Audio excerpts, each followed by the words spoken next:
Coucou Facebook, ici Mélanie Rouen du blog Harmonie Familiale. J'espère que vous allez bien. Je vais reculer un petit peu. Hello, hello. Faites-moi un petit coucou si vous êtes là pour que je vois si tout fonctionne bien. Je suis contente de vous retrouver aujourd'hui.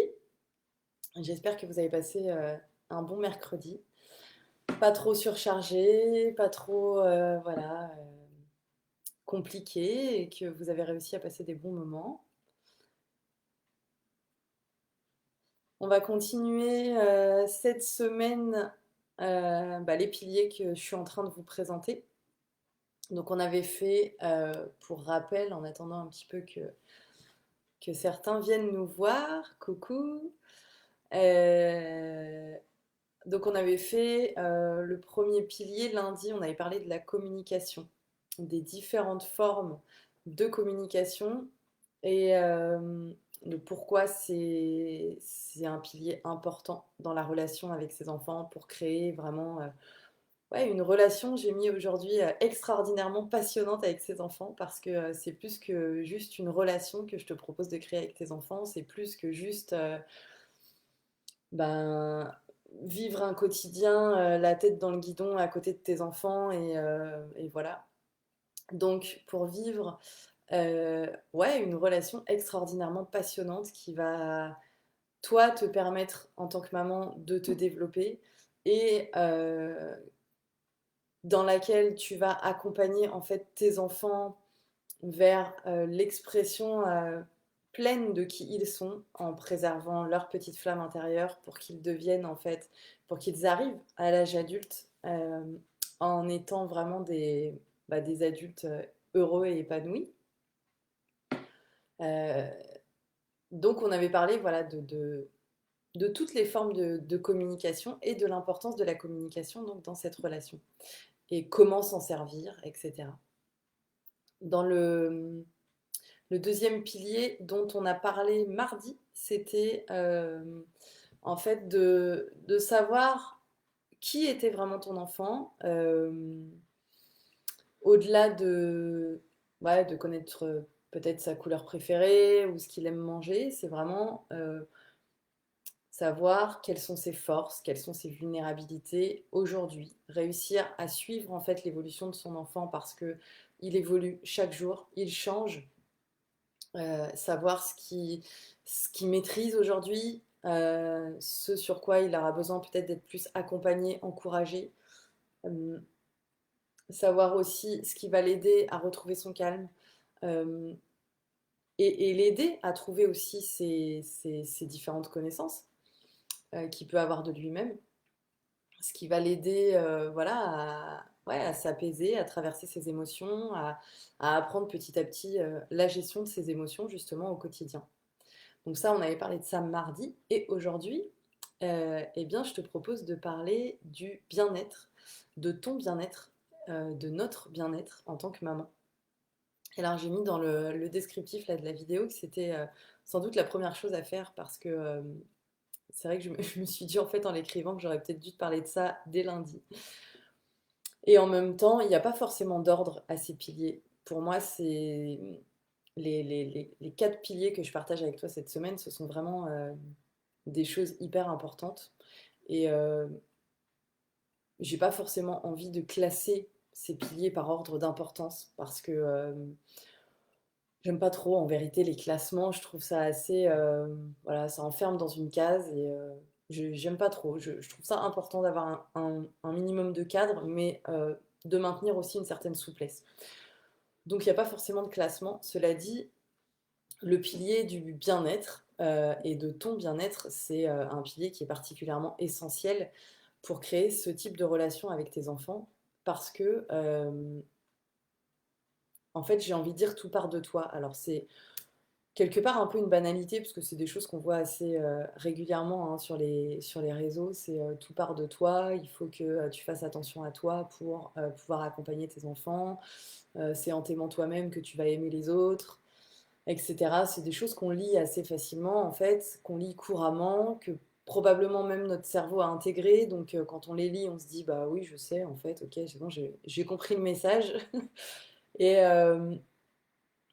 du coup, voilà, je voulais faire un zoom là-dessus aujourd'hui parce que je voudrais aller plus loin que juste ce message-là pour vraiment t'aider à comprendre ce qui se cache derrière ce message-là et que ça te parle vraiment parce que dans mon histoire personnelle, en fait, j'ai commencé, avant justement de porter mon attention sur mon bien-être, à une époque où je ressentais la relation avec mes enfants comme vraiment loin d'être extraordinairement passionnante. J'ai, j'ai commencé par utiliser des outils que j'ai piochés un petit peu à droite à gauche pour eh ben, favoriser la communication, pour favoriser l'échange, pour essayer d'apprendre à maîtriser mes propres émotions, voilà, pour apporter un peu plus de calme dans la relation avec mes enfants, pour comprendre mes enfants, etc. Et ça marchait un petit peu, un petit peu. Et je comprenais pas au départ pour quelles raisons ça ne fonctionnait pas, parce qu'il me semblait utiliser ces outils en fait vraiment de la façon dont c'était apporté, dont c'était présenté.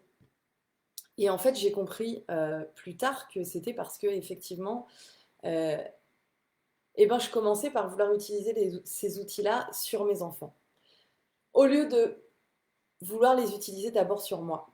Et quand j'ai tourné mon regard vers moi et que ces outils-là de gestion des émotions, de communication, de développement de la patience, voilà, c'est tous ces outils, on va dire, de développement positif, d'énergie positive que tu peux utiliser dans ton quotidien avec tes enfants, eh bien, quand j'ai commencé à les utiliser pour moi, je me suis rendu compte que, en fait, il y a beaucoup de choses qui changeaient en moi.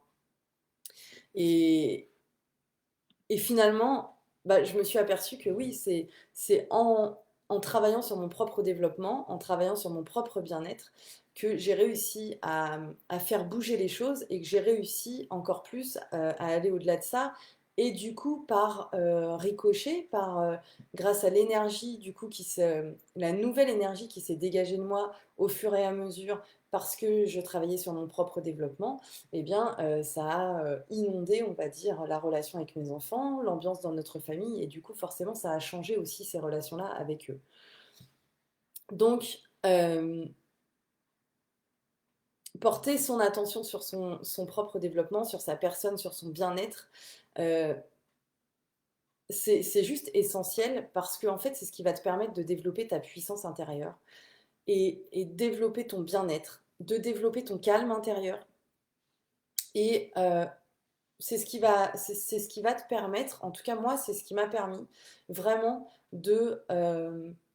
d'influencer à travers mes comportements, finalement, euh, le comportement de mes enfants et l'ambiance au sein de ma famille dans mon quotidien. Et c'est vraiment ce que j'espérais, ce que je souhaitais, et c'est vraiment ce à quoi je colle aujourd'hui. Je me suis bien rendu compte et j'ai appris aussi hein, dans mon cheminement que en fait, il y a beaucoup de choses qu'on veut transmettre euh, par le verbal à nos enfants, en faisant des grands discours, voilà, en leur expliquant des choses, des belles théories, en sortant voilà, nos super témoignages de parents. Et en fait, bah, la meilleure manière de transmettre à nos enfants ce qu'on veut leur transmettre, c'est en le leur montrant et donc en l'incarnant. Et pour incarner vraiment ce qu'on veut transmettre à nos enfants, et ben, pour moi, la plus belle chose qu'on puisse incarner, c'est vraiment notre puissance, c'est vraiment qui nous sommes, c'est notre équilibre intérieur, notre paix intérieure, c'est le fait de savoir gérer nos propres émotions, c'est le fait de savoir traverser des moments difficiles, de quelle façon on va traverser ces moments difficiles et de quelle manière on va gérer, oui, nos tempêtes émotionnelles, de quelle manière on va traverser ces tempêtes émotionnelles. Euh, et et quelle importance on va s'accorder à nous-mêmes au quotidien, à notre corps d'une façon générale, notre corps physique, et aussi à notre mental. Alors après, il y a plusieurs noms. Hein, j'essaye de rester assez évasive parce que je ne voudrais pas influencer dans un sens ou dans un autre, mais vraiment accorder, de quelle manière on va accorder de l'importance à l'ensemble de notre être, en fait.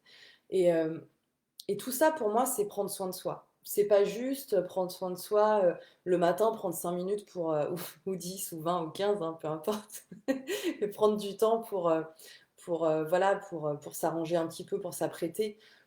Oui, ça en fait partie, c'est clair, mais c'est vraiment beaucoup plus que ça, en fait. Et, euh, et c'est vraiment un ensemble de toutes ces choses-là qui me semblent importantes et qui vont montrer aussi à notre enfant que eh bien, si nous, on arrive à se sentir bien en faisant toutes ces petites choses-là dans le quotidien, forcément, nos enfants, étant donné qu'ils sont dans l'observation, en nous voyant faire tous ces rituels, toutes ces petites choses pour prendre soin de nous et en voyant le résultat, ils vont forcément s'inspirer de ça. Donc, prendre soin de soi, c'est une façon pour moi, et c'est la façon essentielle qui va transmettre à nos enfants comment prendre soin d'eux, en quoi c'est important, et, et qui va être un des meilleurs apprentissages en fait pour eux. L'inspiration, la modélisation, hein, en quelque sorte, c'est ça aussi. Hein, les enfants sont dans l'observation et ils modélisent en fait ce qu'ils observent chez nous. Donc, moi j'appelle ça l'inspiration, ça peut être de la modélisation, je pense que c'est à peu près similaire dans les termes. Eh bien, voilà, c'est la meilleure source d'apprentissage pour nos enfants. Donc, commencer par prendre soin de soi. Et puis, voilà, ça permet en fait de, de devenir donc une maman vraiment inspirante pour ses enfants. Et, euh, et je crois que c'est la meilleure façon de transmettre vraiment ce qu'on veut transmettre à nos enfants. Donc, le bien-être de la maman, c'est pour moi le fait d'être en évolution constante et de suivre notre propre évolution. De ne pas nous arrêter à un moment donné où on s'est dit, voilà, moi je serai une maman comme ça, et puis aujourd'hui j'ai telle difficulté et c'est tout, ça s'arrête là. Non, en fait, c'est le bien-être de la maman, pour moi, c'est le bien-être de notre personne en tant que maman, c'est accepter qu'on soit dans l'évolution et c'est accepter d'évoluer. C'est ok, moi j'avais cette vision-là au départ quand je suis devenue maman. Aujourd'hui, je me rends compte de telle et telle chose, je suis face à telle et telle difficulté. De quelle manière je peux faire pour avancer et pour rendre mon quotidien agréable et pour continuer à cultiver la joie dans mon quotidien. Euh, voilà, qu'est-ce que je peux mettre en place pour ça? C'est suivre notre propre évolution et continuer d'avancer dans ce sens-là pour inspirer nos enfants dans ce sens-là aussi. C'est aussi, pour moi, s'adapter au quotidien. On va pouvoir penser à des choses, réfléchir à des choses, d'accord? Ça se passera au niveau du mental, au niveau de la tête. Après, il va falloir les faire descendre et les incarner. Incarner ces actions, incarner ces choses-là dans le quotidien, les faire descendre dans notre corps et dans notre cœur. Et s'adapter au quotidien, c'est ce que je disais tout à l'heure, faire preuve un peu de souplesse. Parce que malgré qu'on ait pensé toutes ces choses-là, on ne peut pas tout prévoir, on ne peut pas tout prédire. Et c'est important d'avoir de la souplesse parce qu'il y a toujours des imprévus dans le quotidien, que ce soit dans notre organisation, que ce soit dans notre vie de famille ou dans notre vie perso, dans notre vie pro, voilà, dans la vie en général. Hein, la vie est pleine d'imprévus et heureusement, c'est ce qui la pimente aussi, ce qui la rend intéressante. Euh, et faire preuve d'adaptabilité, être capable de s'adapter. Voilà, c'est mieux comme ça. Être capable de s'adapter en fait au quotidien, c'est quelque chose d'indispensable pour continuer à cultiver justement cette joie et c'est ce qui va aider aussi à s'adapter au comportement de ses enfants. Hein. L'adaptation, c'est vraiment quelque chose qui est utile et indispensable dans presque tous les plans, tous les pans de ta vie. C'est donc apprendre à, ouais, à traverser ses émotions, apprendre à gérer ses émotions, euh, de sorte en fait à comprendre le message de nos émotions sans se laisser envahir par nos émotions, sans se laisser dépasser par nos émotions, en faisant en sorte que nos émotions ne nous mangent pas petit à petit tous les jours, qu'elles ne prennent pas le contrôle finalement sur notre être, sur nos comportements et sur la relation du coup qu'on va avoir avec nous-mêmes et avec nos enfants. C'est un apprentissage, hein. J'en ai pleinement conscience. Je suis moi-même dans cet apprentissage-là. J'y arrive de plus en plus parce que je continue dans cet apprentissage-là et c'est quelque chose que je souhaite incarner jour après jour. Mais c'est vraiment, à mon sens, voilà, un côté du développement de notre bien-être en tant que maman qui est juste indispensable à transmettre à nos enfants. Être dans sa puissance pour moi, c'est vraiment le fait d'être dans sa force intérieure. Tu sais, je ne sais pas si tu as déjà ressenti ça, c'est une espèce de force que tu peux avoir à l'intérieur de toi quand, quand tu te sens vraiment aligné avec une décision, par exemple, que tu prends, avec un choix que tu fais. Euh, c'est voilà, c'est quand vraiment toutes les parties de ton corps, toutes les parties de ta tête, tout vraiment ce que tu ressens est complètement aligné. Pour moi, c'est ça la puissance et c'est voilà, c'est ce que tu ressens à ce moment-là. Ça peut être parfois très furtif et en même temps, c'est quelque chose que tu peux incarner vraiment hyper régulièrement dans ta journée, surtout face au comportement de tes enfants. Et ça, pour moi, développer sa puissance, ça fait partie du bien-être, en fait, de la maman. Euh, S'affirmer aussi, j'ai noté dans ma petite liste, s'affirmer. Et s'affirmer, pour moi, ça fait partie de la pleine puissance. Ça fait partie du fait de développer sa puissance parce que l'affirmation de soi, c'est hyper important pour accompagner nos enfants parce que nos enfants ont besoin d'être rassurés, ont besoin de se sentir en sécurité auprès de nous. Si quand on leur transmet des choses, ils sentent euh, qu'on a peur, qu'on hésite, que c'est c'est pas quelque chose de sécurisant pour eux. Donc, on a besoin de travailler sur notre affirmation de soi. Ça ne veut pas dire qu'on va jamais douter d'une décision, ça ne veut pas dire qu'on va jamais avoir peur ou quelque chose comme ça. Mais ça veut dire qu'on peut être sûr de soi, prendre une décision avec cette peur, mais du coup en étant sûr de nous. Parce que c'est ce qui va rassurer en fait notre enfant. Euh, Après, je parle, quand je parle du bien-être de la maman, je pense aussi au fait de chercher en permanence, comment dire, l'équilibre qui va permettre à chacun que ce soit les enfants comme moi en tant que maman, hein, euh, l'équilibre qui va permettre à chacun d'évoluer vers son plein potentiel, vers ce qu'il a de mieux. Et c'est vraiment un art de trouver cet équilibre, je trouve, au quotidien, parce que quelquefois, voilà, on va être tiré par certaines émotions qui vont être très fortes. D'autres fois, on va être prise peut-être voilà, dans un manque d'énergie. Peut-être parfois, on va être prise par un découragement. Peut-être quelquefois, au contraire, on va être prise par le fait d'être submergée de trop d'énergie, au contraire on est assez fluctuante donc en tant que femme, hein, donc c'est pas toujours évident de suivre. Et justement, je trouve que c'est toujours tout un art de trouver cet équilibre au quotidien pour ouais, à la fois eh ben, faire preuve de bienveillance et faire preuve de fermeté, faire preuve de soutien et challenger, euh, faire preuve d'affirmation de soi, justement, tout en restant en même temps à l'écoute.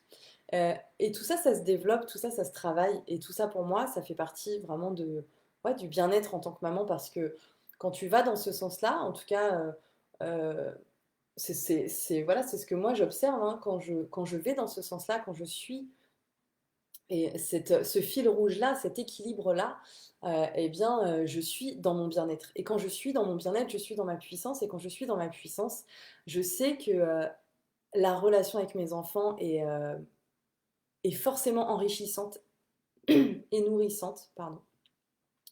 Que ce soit pour moi comme pour eux. Et, euh, et je sais que je vais pouvoir à ce moment-là euh, bah, cueillir ouais, tous ces petits trésors que la relation ont à m'offrir, et que je vais pouvoir aussi les donner à mes enfants. Donc voilà, c'est juste ce qu'il y a de plus beau à mon sens dans le quotidien. Le cultiver son bien-être en tant que maman, c'est aussi accepter d'avancer avec nos imperfections, nos vulnérabilités. En fait, on a toutes des imperfections, des vulnérabilités. Parfois, on essaye de mettre des choses en place et puis au bout de 2 jours, on se dit j'y arrive pas, on se sent découragé ou alors on part avec une idée en tête, on est motivé, on va se dire allez, à partir de demain, je vais changer ça dans la relation, je vais faire ça comme ça. Et en fait, on n'y arrive pas. Et du coup, bah, on s'auto-flagelle, j'y arrive pas, je suis nulle. Des fois, on n'en a même pas conscience, hein, ça se fait tout seul. C'est très bien fait. Il y a la culpabilité qui arrive, on s'en rend même pas compte, on se sent pas bien, et puis on se retrouve à mal gérer nos émotions, on va pas réussir, on comprend pas pourquoi. Et tout ça parce que, en fait, eh ben, on oublie quelquefois de rester à l'écoute de nous-mêmes, justement, et on oublie de faire attention à notre bien-être. Développer son bien-être, c'est faire attention à, voilà, aux messages qui se passent à l'intérieur de notre corps, aux messages que nos émotions nous font passer, de sorte à ce que on se sente pas envahi par tout ça. Et accepter ouais, de pas être parfaite, de pas chaque jour réussir à faire quelque chose, que ce soit complètement ok en fait, et de même aller plus loin, de même aller jusqu'à s'aimer avec ces imperfections-là, ces vulnérabilités, parce qu'on est des êtres humains, parce qu'on a des imperfections, parce que nos enfants aussi sont des êtres humains et qu'ils ont aussi des imperfections, et qu'en fait, ça fait partie de la nature, ça fait partie de la vie et que c'est complètement OK. Euh, Accepter aussi qu'on soit cyclique, qu'on n'ait pas la même énergie tout le temps. On, on a un fonctionnement en tant que femme qui nous fait passer par des montagnes russes en fait sur un mois, et chaque mois c'est pareil. Euh, Enfin, c'est pareil, c'est pas exactement pareil, mais chaque mois, on traverse un cycle qui peut être différent d'un mois à l'autre, qui va être différent d'une femme à l'autre. Euh, mais dans tous les cas, on vit notre mois à travers un cycle. Et donc, à travers des fluctuations hormonales, et donc des ressentis différents, des fluctuations d'énergie, on ne peut pas avoir le même comportement face au même comportement de nos enfants, que ce soit à un certain moment de notre cycle comme à un autre, en fait. On n'en est pas capable physiquement. Et c'est complètement ok, c'est pas pour ça que oh, c'est pénible ou que. Non, en fait, on peut faire équipe avec ce cycle aussi, on peut avancer avec ces différentes énergies qu'on a, on peut avancer avec ouais, nos fluctuations, nos changements d'humeur, de ressenti, d'énergie. On peut avancer avec nos imperfections, nos vulnérabilités et créer une super relation avec nos enfants, une relation ouais, qui va malgré tout être hyper intéressante, qui va malgré tout être hyper belle, nourrissante, qui va nous apporter plein de bonheur, de joie de vivre, qui va nous faire grandir, qui va nous nourrir d'amour et voilà, et de plein de belles choses. Et, et on peut aussi réussir à transmettre à nos enfants toutes ces belles choses qu'on peut leur offrir, les aider, les porter, les accompagner chaque jour et leur donner plein d'amour, même en étant imparfaite, en étant vulnérable, même en ayant peu d'énergie, même en étant de sale humeur. Voilà, parce qu'en fait, à chaque fois, on a forcément quelque chose à apporter ou à apprendre. Mais ça va être différent, mais à chaque fois, ça sera instructif en fait, et constructif pour la relation.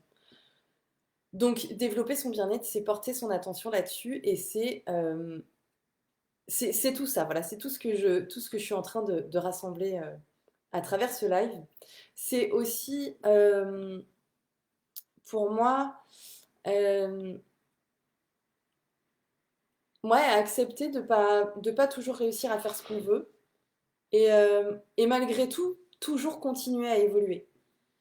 Ne pas s'arrêter dans l'évolution, ça rejoint, finalement je suis en train de boucler la boucle parce que ça rejoint ce que je disais au début de ce live, c'est toujours poursuivre son évolution, toujours continuer à être à l'écoute de soi, toujours continuer à être à l'écoute de ses enfants. euh, Et surtout, j'ai envie de dire, être à l'écoute de soi pour être à l'écoute de ses enfants et pour mieux les accompagner. Parce qu'en fait, les enfants vont être sensibles à notre discours, peut-être à aller à, je sais pas, hein, mais 40%, je dirais à peu près. Et 60%, ils vont être à l'écoute et surtout à l'observation de ce qu'on fait nous pour nous-mêmes dans notre quotidien, de la façon dont on s'occupe de nous, de la façon dont on évolue dans la gestion de nos émotions, par exemple, la façon dont on gère nos émotions, la façon dont on se comporte avec les autres, la façon dont on fait nos choix, dont on prend des décisions, la façon dont on se traite, la façon dont on est capable d'écouter les messages de notre corps, la façon dont on est capable de respecter vraiment ce qui est important pour nous, c'est-à-dire pourquoi pas d'accepter ou non d'aller dans une situation ou de vivre quelque chose si on n'est pas forcément d'accord. Les enfants vont à 60% regarder tout ça. Et du coup, prendre tout ça, en faire leur petite tambouille, j'ai envie de dire, et en tirer ce qu'ils ont à en tirer. Et c'est pour ça que vraiment, c'est juste indispensable, en fait, ouais, d'incarner toutes ces choses-là au quotidien pour pouvoir transmettre le plus de choses positives et de belles choses à nos enfants, de choses utiles surtout pour leur permettre de se développer, de rester connectés à leur petite flamme intérieure et de devenir du coup des adultes heureux et épanouis. Et, euh, et voilà, je pense que c'est tout ce qu'on souhaite à nos enfants. J'ai transmis ce que je voulais transmettre aujourd'hui. Je vais pas tarder parce que en fait, j'ai pas pensé à brancher mon ordinateur avant de faire ce live. Donc, je vois le petit message de la batterie faible. Et voilà, je suis moi-même en énergie un petit peu plus basse aujourd'hui par rapport au début de la semaine. Mais je suis très heureuse de partager tout ça avec vous. J'espère sincèrement que mon message sera entendu dans sa puissance, avec tout ce que je veux transmettre. Euh, voilà, je vais mettre des petits liens utiles sous ce live voilà, pour celles qui ont envie d'aller plus loin, de découvrir un petit peu plus de choses, que ce soit sur mon univers ou sur elles-mêmes, qui ont envie de faire un petit bout de chemin avec moi, voilà, qui ont envie de continuer un petit peu l'aventure. Donc je mets quelques liens utiles sous ce live. Euh, on se retrouvera demain pour un autre live, parce que j'en ai un autre sous le coude. J'ai encore une belle petite pépite à partager avec vous demain. Et voilà pour aujourd'hui. Du coup, je vous fais plein de gros bisous. Je vous souhaite une très belle journée. Je te souhaite une très belle journée. Plein de belles choses. Et n'hésitez pas à poser vos questions sous ce live s'il y en a. De mettre hashtag replay, de mettre vos petits commentaires. Voilà. Je répondrai avec plaisir à toutes ces petites questions. Et je vous fais des grosses bises avant que ça coupe. À bientôt, à demain. Bonne journée. Bisous. Ciao.